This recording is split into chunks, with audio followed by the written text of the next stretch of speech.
오늘은 신년 첫 번째 주간 집중 기도회 주님 앞에 예배하는 시간 네 번째 날입니다. 이 5일이 우리가 얼마나 소중한지요.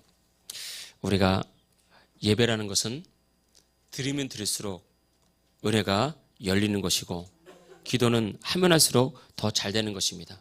그래서 항상 우리가 신앙생활 할 때 중요한 것은 영적인 체질로 우리를 바꿔야 돼요. 이게 힘들거든요. 그래서 예배를 안 드리던 사람들이 영적인 체질로 바꾸려고 그러면 이게 복인데 이게 복인 줄 모르고 힘들어한단 말입니다.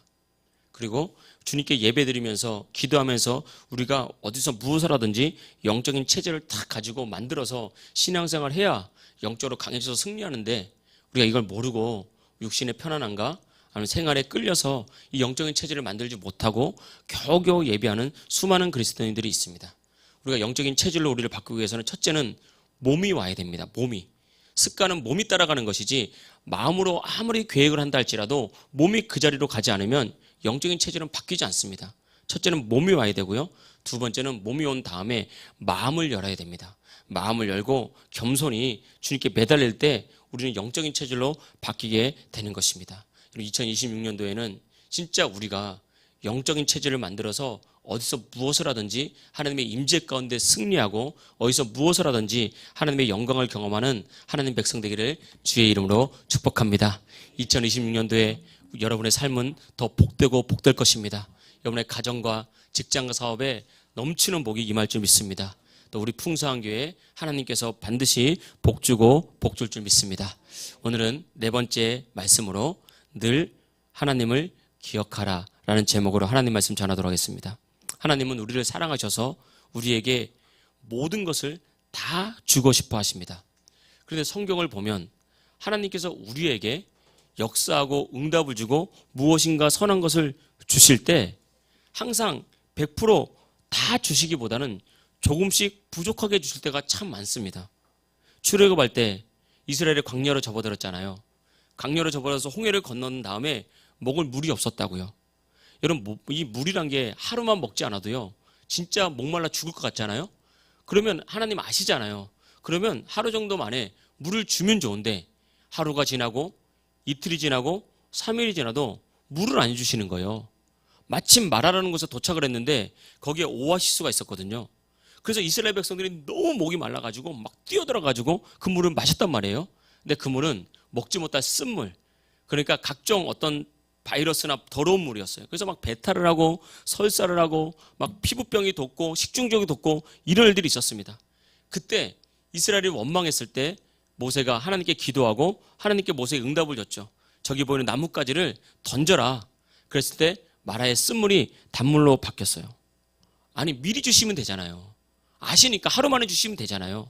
근데 하나님은 3일까지 기다리게 하신 다음에 그것도 배탈이 다 나게 한 다음에 그제서야 비로소 기도했을 때 하나님께서 마라의 쓴물을 단물로 바꿔주셨어요.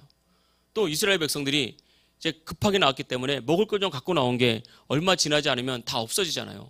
아니 200만 명이 배불리 먹어야 되는데 그게 어디서 납니까? 그래서 이스라엘 백성들이 먹을 게 없고 배가 고프니까 원망했다고요. 우리를 애굽에서 죽이지 차라리 이까지 왜 데려와서 죽이냐. 그렇게 원망했을 때 모세가 하나님께 기도했더니 하나님께서 만나를 주셨어요. 아니 미리 주시면 좋잖아요. 하나님 원망도 안 하고 또 배불리 먹고 기쁨을 줄 수 있지 않습니까? 만나를 주고 난 다음에 이스라엘 사람들이 만나만 먹으니까 고기가 먹고 싶은 거예요. 하나님도 아실 거 아닙니까? 그럼 미리 하나님께서 고기를 탁 주시면 되는데 또 고기는 미리 안 줘요. 우리가 이 만나 처음에는 맛있었는데 이제 질린다, 못 먹겠다. 그제서야 하나님이 모세가 기도했을 때 메추라기를 동풍을 불어서 주셨다는 것입니다.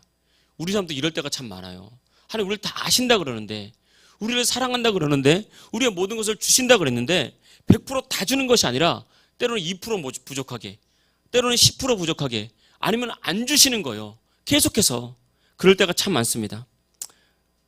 우리는 여기서 하나님께서 우리를 이끌어가는 영적인 원리를 깨달아야 되는 것입니다. 왜 하나님은 모자라게 해주실까? 그것은 그 모자란 것 때문에 하나님을 기억하라고 그런 것입니다. 그 모자란 것 때문에 하나님을 찾게 하기 위해서. 사람은 연약하기 때문에 우리가 모자랄 때는, 부족할 때는 하나님께 매달리는데 모든 것을 갖추고 난 다음에는 이제는 모든 것을 갖췄기 때문에 하나님을 찾지 않는 수많은 그리스도인들이 있다고요. 이게 기독교의 역사였습니다. 우리가 힘들고 어려울 때 저 유럽에서도 하나님을 찾고 기도하고 핍박했을 때는 그 핍박을 이겨내기 위해서 오히려 더 예배하고 더 기도했는데 핍박이 사라지고 모든 것이 갖춰지고 물질의 부유를 이루고 성공을 이룬 다음에 사람들이 이제 모든 것을 갖췄으니까 하나님을 잊어버리기 시작해요. 그런데 참 놀라운 것은요. 하나님을 잊어버리기 시작하잖아요. 그럼 부족함이 와도 하나님 안 찾습니다. 이게 사람이 영적인 체질이 바뀌어버린 거예요. 하나님을 찾는 체질에서 하나님 찾지 않는 체질로. 그래서 여러분 우리가 이 땅을 살아갈 때 모든 것이 완벽한 것이 어찌 보면 그렇게 좋지 않을 수가 있습니다. 그래서 시편에 아삽이 그렇게 말했잖아요. 하나님 내가 너무 가난해서 하나님을 잊어버리지 않게 하시고 내가 너무 부유해서 하나님이 없다 하지 않게 해달라고. 그래서 내가 너무 부유하거나 너무 가난하지 않고 조금 부족함을 가지고 살게 해달라고 그렇게 말했다고요. 그래서 가만히 보면요. 물질을 많이 가진 사람들은 다른 데 부족함이 있어요. 또 다른 데 질병에 부족함이 있는 사람들은 또 다른 게 많은 게 있어요. 항상 사람들은 다 부족함이 있게 되어 있습니다. 하나님 왜 부족함을 주셨냐? 그 부족함을 통해서 하나님을 바라보게 하려고, 하나님을 의지하게 하고, 하나님을 기억하라고 하나님 우리에게 늘 부족함을 허락한다는 것입니다. 그래서 모든 것을 다 가지고 하나님을 잊어버린 인생보다 부족하지만 하나님을 기억하는 것이 더 복되는 거예요. 그래서 외모로 절대 사람을 보면 안 되고 외모로 사람을 훌륭하게 보면 안 돼요.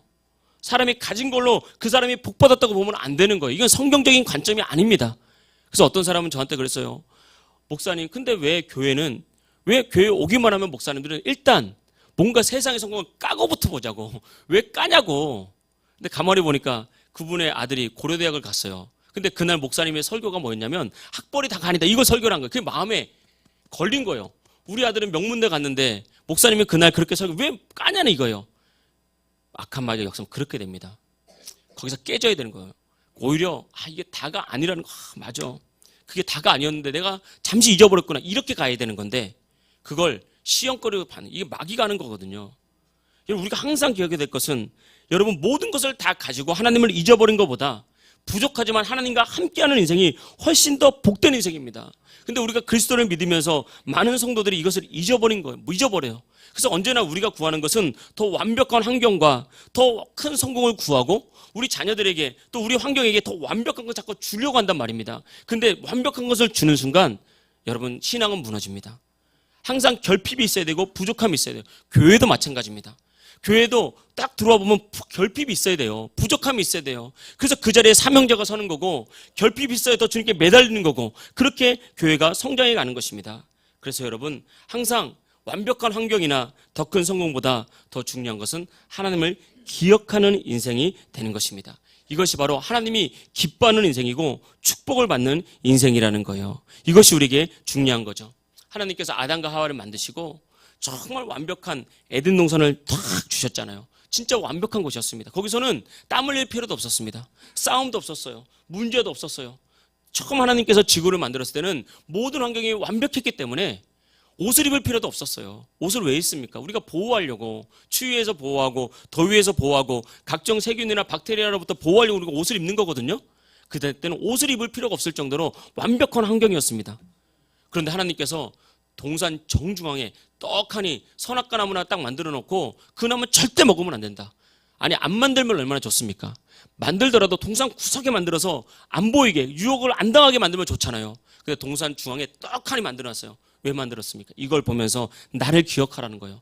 이거 먹으면 죽는다고 했던 하나님의 말씀을 기억하라고 그걸 만든 겁니다.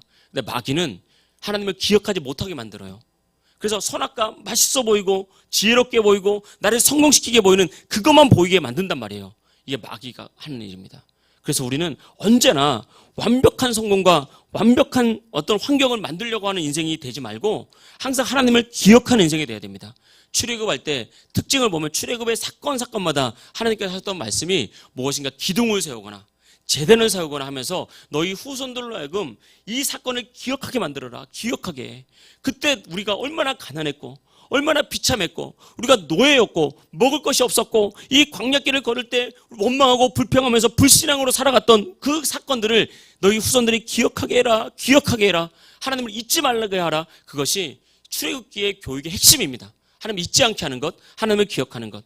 이것이 우리가 필요한 것입니다. 그래서 교회에서는 하나님을 기억하게 만드는 교회가 돼야 돼요. 하나님의 전능하심을 기억하게 만들어야 되고, 십자가 보혈이 기억돼야 되고, 하나님께서 날마다 우리의 연약함을 채우는 것이 기억이 되어서 우리의 연약함과 부족한 가운데 하나님께 엎드릴 수 있는 교회가 되는 것이 중요하다는 것입니다. 그래서 여러분, 우리 삶에 결핍이 오고 때로는 질병이 오고 문제가 생길 때 우리는 깨달아야 됩니다. 왜 나에게 질병이 오지? 또 고난이 오지?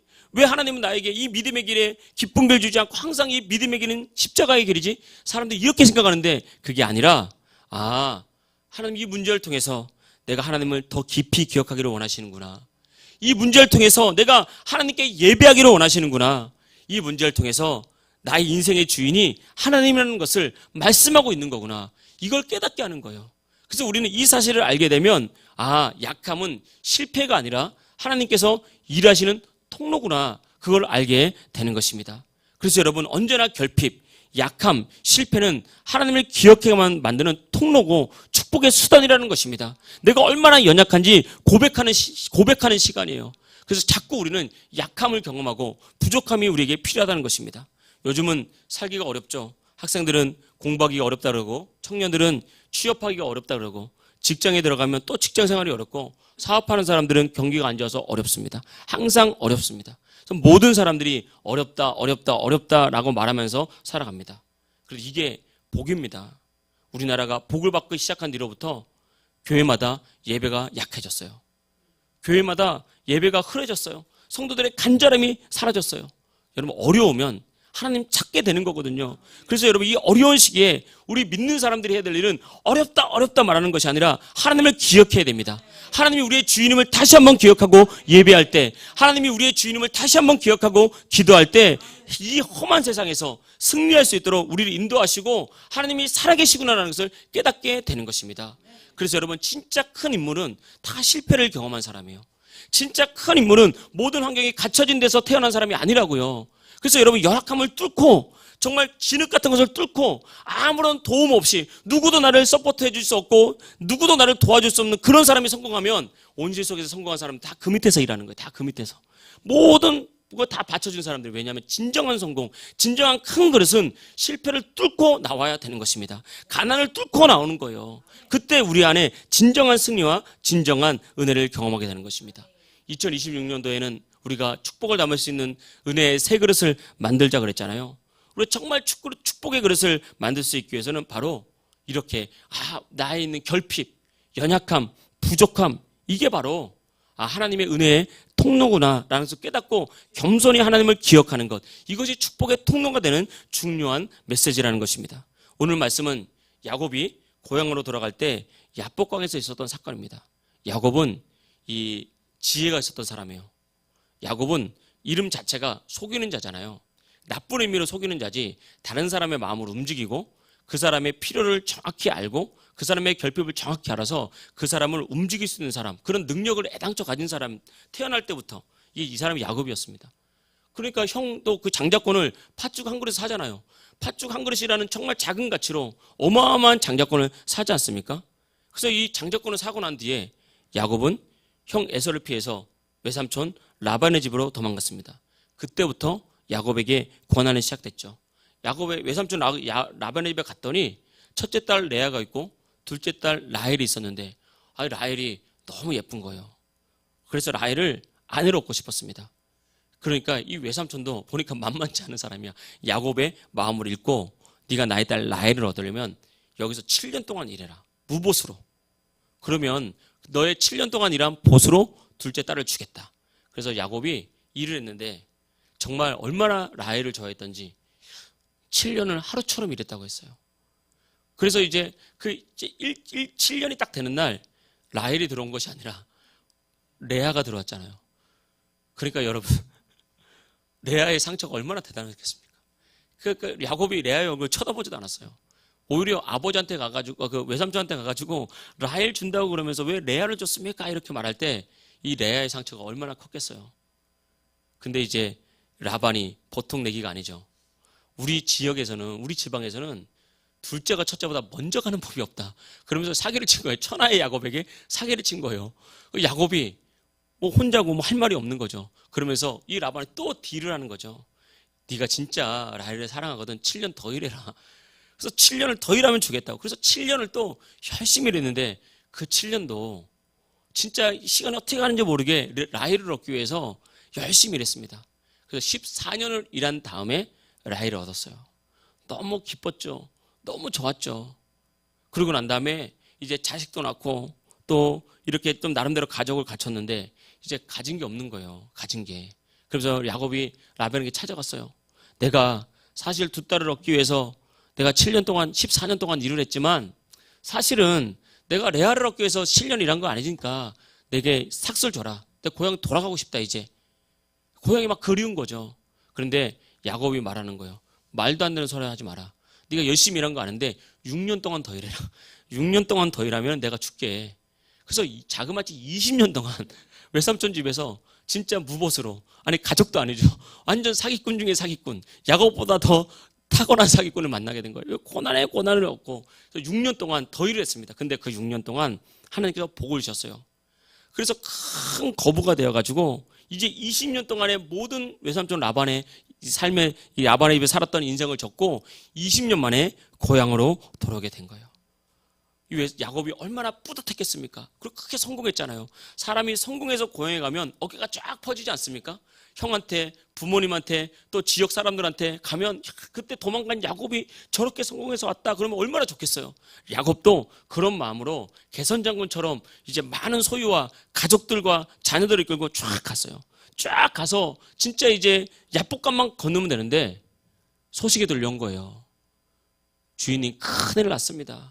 지금 주인님의 형 에서가 400명의 군사를 이끌고 나를 속이고 영적 장자권을 뺏어간 내 동생 야곱을 죽이겠다고 왔습니다. 이거 어떻게 해야 됩니까?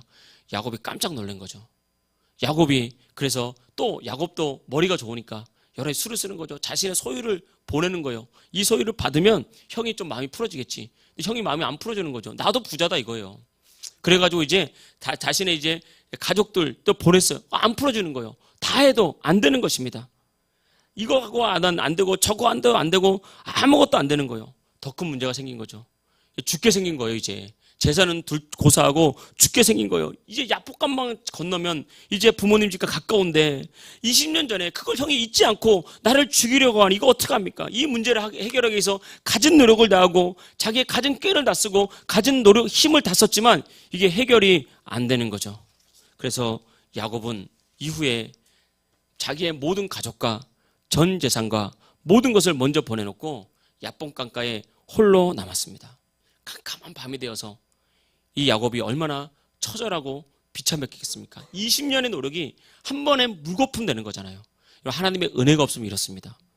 20년 아니라 30년이 아니라 평생에 쌓은 노력이 한 번에 물거품 될 수 있어요. 늘 겸손해야 됩니다. 그래서 이 야곱은 야복강에 홀로 남아서 이제 그때부터 기억하기 시작했어요. 야곱이 그때 깨달은 거죠. 내가 이 성공에 덧취해서 하나님을 잊어버렸구나. 내가 이 성공에 덧취해서 내 인생의 주인이 하나님이었다는 것을, 복을 하나님께서 주셨다는 것을 내가 잊어버렸구나 라고 말하면서 생각하면서 야복강에 앉아서 어떤 하나님의 사랑과 밤새도록 씨름했다라고 말을 하고 있고 고백을 하고 있는 것입니다. 자신의 노력이 아무것도 결국은 할 수 없다는 것을 다시 한번 깨닫는 거죠. 마치 형 에서를 피해서 도망갈 때 야곱이 잘 데가 없었잖아요. 그때 돌베개를 베고 누워서 잠을 잤잖아요. 얼마나 철학했겠습니까?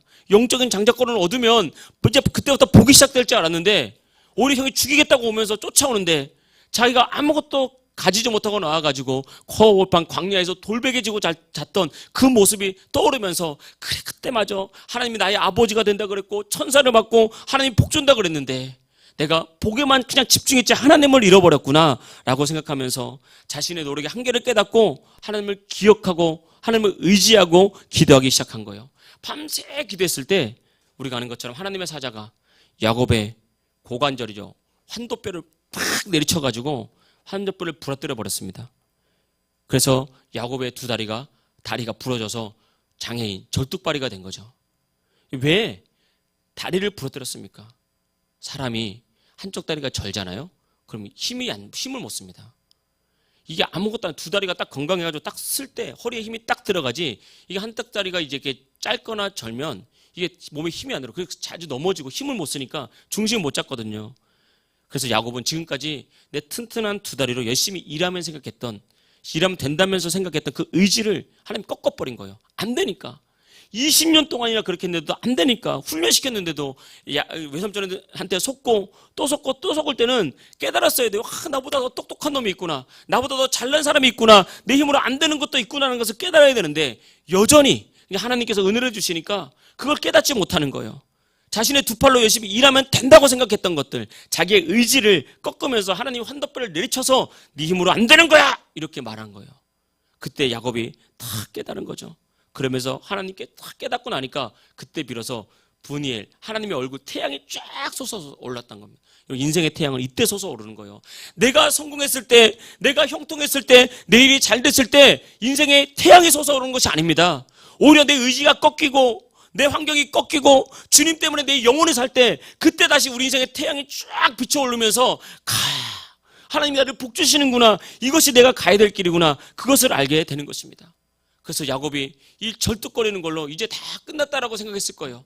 형이 죽인다고 왔으니까 나의 재산이 다 뺏겼고 나의 가족도 어떻게 생사를 알지 못해서 나는 이제 죽었다라고 생각하면서 허벅지를 이제 절면서, 다리를 절면서 절뚝 형을 만나러 갈 때 그 형의 마음이 녹았다고 하잖아요.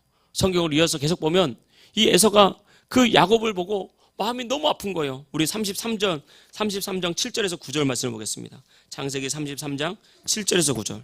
레아도 그의 자식들과 더불어 나와 절하고 그의 요셉이 라헬과 더불어 나와 절하니 에서가 또 이르되 내가 만난 바 이 모든 때는 무슨 까닭이냐. 야곱이 이르되 내 주께 은혜를 입으려 함이니이다. 에서가 이르되 내 동생아 내게 있는 것이 족하니 내 소유는 내게 두라.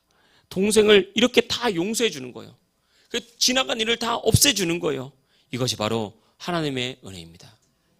야곱이 그렇게 노력해도 형 마음이 풀리지 않았는데, 돈으로도 안 되고 노력으로도 안 되고 아무것도 안 됐는데 하나님께서 은혜를 주시고 내 의지가 딱 꺾이니까 그때부터 하나님께서 일하기 시작했다는 것입니다.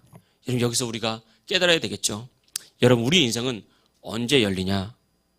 우리의 인생은 내가 죽을 때, 내가 꺾일 때, 내 의가 꺾여질 때, 그때야 비로소 우리 인생은 열리는 겁니다. 성경을 보면 야곱은 하나님을 알았어요. 은혜도 알았어요. 복도 받았어요. 그리고 영적인 것을 소중히 여기는 믿음도 있었어요. 근데 여기까지만 있으면 야곱 됩니다.